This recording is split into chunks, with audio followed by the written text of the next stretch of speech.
In the dark woods, they danced on their shallow graves, laughing and screaming hysterically. They chanted, "Now you're both zombies. Try to get out of this hole if you dare." The Beasts of Satan, it's a name that speaks for itself, as menacing and inconspicuous as they come. The Beasts of Satan. I guess you could make the assumption that this was some sort of heavy metal, rock band like your Megadeth or anything similar maybe, and initially they were a band, but they would quickly transition out of that phase. The Beasts of Satan were a satanic cult, as the name would suggest, and this satanic cult, well, they had a particular taste for that of blood. The year was way back in 1998, January the 17th to be exact. Michel Tollis would receive a call from his son, Fabio Tollis. In this phone call, Fabio told his father how he was not going to be coming home because he liked sleeping with his girlfriend instead, which of course is a perfect valid reason for not wanting to return home, especially if your girlfriend can't crash at your place. But Fabio's father, he could tell that something was just not quite right here. It smelt a bit fishy, let's just say that. So the phone call ends and it just isn't sitting right with his father. He phones his son back at around midnight, but there is no answer. Alarm bells are now ringing in his head. So as I said, we're talking January the 17th, 1998. So just what was Fabio Tollis up to? That's the real question here. Fabio, he was a 16-year-old student and he was part of a band. His girlfriend was Chiara Menu and she was a 19-year-old shop assistant. Him and his girlfriend were at the Midnight Pub in Milan on the night of the 17th of January. Things were getting rowdy here. They were all having a good time, drinking, exploring heavy rock metal and that theme I mentioned earlier of Satanism. Fabio and Chiara were both part of the Beasts of Satan group. The Beasts of Satan, they left the Midnight Pub and headed back to their hometown of Somma Lombardo, which is just a 46-minute drive out from Milan and where the Midnight Pub was located. Their night had been fueled by booze and cocaine, and it was on this way back to Somma Lombardo that Fabio made the phone call back home to his dad, telling him that he wouldn't be home and he was crashing at his girlfriend's. So things are normal for the group The Beasts of Satan. They've had a good night, they've done some drugs, they've drank a little, things are fun. They maybe performed in the Midnight Pub, I'm not entirely sure. But things wouldn't stay normal for that much longer. As the group were making their way back home, Fabio, he was made a very strange proposition by a fellow member of the Beasts of Satan. On this walk back, the fellow Beasts of Satan members would approach Fabio and reveal to him a very strange, sinister, fucked up plot that other members of the band they had conceived. Andrea Valpe, who was a member of the Beasts of Satan, would reveal to Fabio how the Beasts had been planning to murder his girlfriend and that he would be made to watch this unfold. What the actual fuck? I get it's a country of free speech and whatever, but imagine you're out with your pals and your girlfriend, you've just had a good night at the pub, then suddenly your mate's saying to you, "We're gonna kill your girlfriend and you have to watch." What the fuck would you be thinking? You'd be questioning your whole life decisions.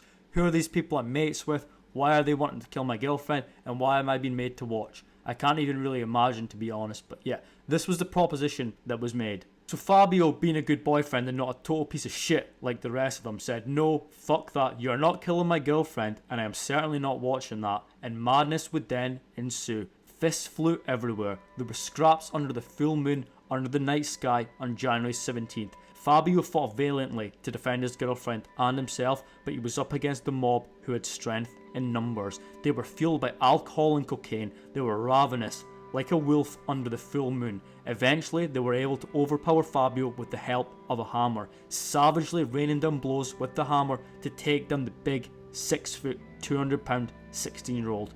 While this was going down, his girlfriend was set upon by the members of the group as well, who held her down, restraining her. She fought and she struggled against her would-be friends who had turned attackers. She begged for her life. Under the glow of the moon, which occasionally protruded through the gaps between the clouds and the night sky, a knife was plunged straight through her chest.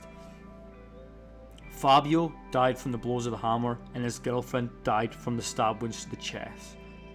Both were dead within minutes. Their bodies were then mutilated by their fellow Beasts of Satan band members. One member tightly grabbed a handful of chestnut leaves, forcing them down the dead teens' throats as they lay there lifeless and bloody. He would then dip a freshly lit cigarette in their blood before uttering the words I mentioned at the start of this video. Now you're both zombies. Try and get out of this hole if you dare, as he puffed on the cigarette nonchalantly in the night. The teens were then buried in a 5-foot deep grave together in the woods near Somma Lombardo, brutally murdered by those they viewed as colleagues in their band and as well as their friends. They were taken away in a premeditated attack and stood no chance when they were set upon by the bloodthirsty mob. In this 5-foot grave in the forest is where they would lay for 6 whole years. Michel, Fabio's father, would try his very hardest to get some answers, as he knew something was just not right with the phone call he had received. He would say, quote, "Usually my son speaks in a very confident manner. The questions felt contrived," he later reflected, as if, quote, someone was telling him what to say on the phone, or that perhaps he was under the influence of drugs or alcohol. After phoning his son back to no avail, he got up, got dressed, and then headed into the midnight pub to find his son, who was nowhere to be seen. A couple of days went by, and Michel would meet up with his son's cronies, who all recounted the same story. Fabio and Chiara had left to go off to the bistro next to the midnight pub to use the phone, and they had just never come back. The owner of the bistro would later confirm this, so I guess all their stories were lining up, plus multiple witnesses were accounting from it, and after all, they were their friends. Why would they be lying about this? I guess everyone thought. Fabio's father, he was assured that they would return home by band members, but he just knew that this wasn't right. The fake sounding phone call, the fact that he knew his son better than anyone. I guess when you can tell it's not right, you just kind of know it's not right maybe. And I guess it's that kind of parent's instinct and all. You get that feeling inside, you know it's not right. This isn't something I can relate to, however, though I'm definitely not a parent. So he continued to press the police for help, but they were not having it. They believed the young lovebirds had run away, and with the phone call as evidence, they were having none of it. They were not going to waste precious police resources. Michel, however, did not stop. He continued to investigate himself. However, it kinda ran cold until 6 whole years later. Andrea Volpe, he was arrested in 2004. Andrea Volpe himself, he was a member of the Beasts of Satan, the band or the cult. He was arrested after he crashed a car while being railed off a cocktail of heroin and cocaine with his upper-class girlfriend, Elisabetta Ballerin, who had run away with him when she was just a teenager. Now, this car that they were in belonged to neither of them. Oh no, it actually belonged to Andrea Volpe's ex-girlfriend, 27-year-old Mariangela Pizzotta, a 27-year-old shop assistant, and they had intentionally crashed his car to try to get rid of anything that would raise suspicions. So just why would they want to remove anything suspicious? Did he have something to hide here maybe? Volpe, as I say, he was part of the Beasts of Satan, and he was involved in the murder of Fabio and his girlfriend 6 years previously in 1998. Volpe would trust his ex-girlfriend with information on the events that happened that night, and after they broke up, he began to get worried. He was paranoid about the whole situation. He was worried his girlfriend was going to go telling. So despite being broken up, the pair, they still had a friendly relationship together. She would send him money as his drug habit spiraled out of control after returning from the military, and they would agree to meet up for tea one night. So they agreed to meet up for tea on this date. They could have been getting some drinks, some food, anything, who knows, but things would end up turning very, very nasty between the pair. Upon meeting up with her ex-boyfriend, Pizzotta was shot in the throat after an argument got nasty, with blood spurting everywhere, like something straight up out of a horror movie.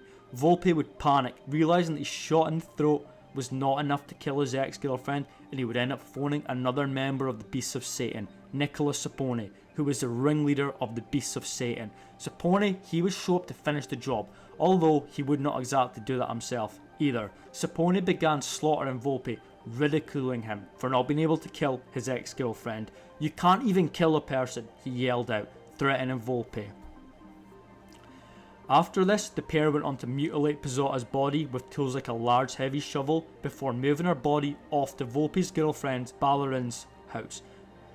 Here the horror show would continue, like a scene reminiscent out of Kill Bill. Pizzotta was buried alive in a greenhouse in the town of Gola Seca. not too far from the Somma Lombardo, the scene of the first two grisly murders.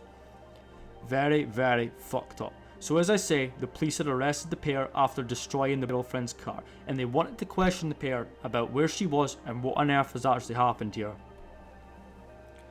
So the police, they would then check out Ballarin's house where the pair lived. They would investigate, they'd have a look around, and in this investigating and looking around, they would notice an odd looking greenhouse out the back of the house. So they thought, right, something just seems a bit fishy here, let's go check out this greenhouse. So the police, they went in, they turned on their flashlights, they had a wee look around this greenhouse, and it just was a bit weird. For a start, in this greenhouse, there was a fucking boa constrictor just slithering around, kicking about, hissing and shit. So the police are thinking, what the fuck's going on here? I don't know how familiar you are with geography and your animals, but I don't think boa constrictors are actually native to Italy. So yeah, they're saying what the fuck's going on here. And amongst this boa constrictor, as well as the fucked up snake, they would actually end up making the discovery of a dead person's body. The body of his ex-girlfriend, Pizzotta. Of course, her ex-boyfriend and his new girlfriend were prime suspects. She was found at their place and they were driving her car in an effort to destroy it. And it didn't take too long for the truth to come out in abundance. Volpe would tell the truth about everything regarding his ex-girlfriend, how he shot her in the throat, how Sapone helped dispose of the body, and how his girlfriend helped to dispose of the car too. Sapone, however, denied any wrongdoing, as did his then girlfriend at the time, who helped assist with the cleanup job. The story of Mariangela Pizzotta would make the news all over Italy, as would the name the Beasts of Satan. Pizzotta's mother would tell police of how her daughter's ex-boyfriend was part of the Beasts of Satan, and that was widely published all over Italy. Someone who took notice of this murder and the name the Beasts of Satan was Michele Tollis. Tollis, he had been compiling his own dossier, collecting evidence of the disappearance of his son and his girlfriend back in 1998. Michele, he was already suspicious over the disappearance, and he would end up finding a trail of satanic artifacts in his son's room, and he knew that he was involved in some sort of cult. He was also able to pick flaws in the suspects' alibis of where they were the night his son went missing, and he would end up presenting this evidence to the police as they were interrogating Volpe, and with the pressure mounting, he confessed to everything. Yes, everything. He told the police of how Fabio and Chiara were murdered and the reason why they were murdered, which is beyond fucked up. Trust me. Sapone, as I mentioned, was leader of the group, and on the way back from the midnight pub on the 17th of January, he orchestrated a cold, calculated, heinous plan along with the rest of the Beasts of Satan. This plan involved murdering Chiara Marino in a sacrifice to Satan. This was because they believed that she was the Virgin Mary reincarnated. Not only this, but they were going to make Fabio, Watch's own girlfriend, be brutally murdered. This was because Fabio was viewed as a threat to his dominance over the group by Volpe. He was insecure, worried about Fabio, and this was his plan to make him bend and fold to him. Fabio, of course, as we know, was not okay with this and tried his very best to save him and his girlfriend from their grisly fate before being overpowered and brutally murdered. They were then buried together before being danced on by members of the cult under the moonlight in the early hours of the morning. Volpe would reveal to authorities the location of the 5-foot grave just outside of Milan. After this, the Beasts of Satan were all then arrested. 8 people in total would then be arrested and tried in court after the confession and discovery of the 3 bodies. On the 22nd of February 2005, Andrea Volpe and Pietro Guerrieri were sentenced to 30 and 16 years in prison each. Volpe was given a longer sentence as he had murdered his ex-girlfriend too in 2004, as well as being involved in the double murder in 1998. A third member was eventually cleared, Mario Mascioni, as he played a secondary role in the crimes. The remaining 5 members went to trial in June 2005 and were sentenced to a long range of different long-term prison sentences. The group leader, Nicola Sapone, the mastermind behind the killings, was sentenced to a life sentence. The other 4 were sentenced to between 24 and 26 years for their crimes before actually having their sentences extended, with one of the members, Paulo Leone, going from 26 years all the way to a life sentence. They really were not playing around here. In 2020, Andrea Volpe, who was involved in all 3 murders, was actually released from prison.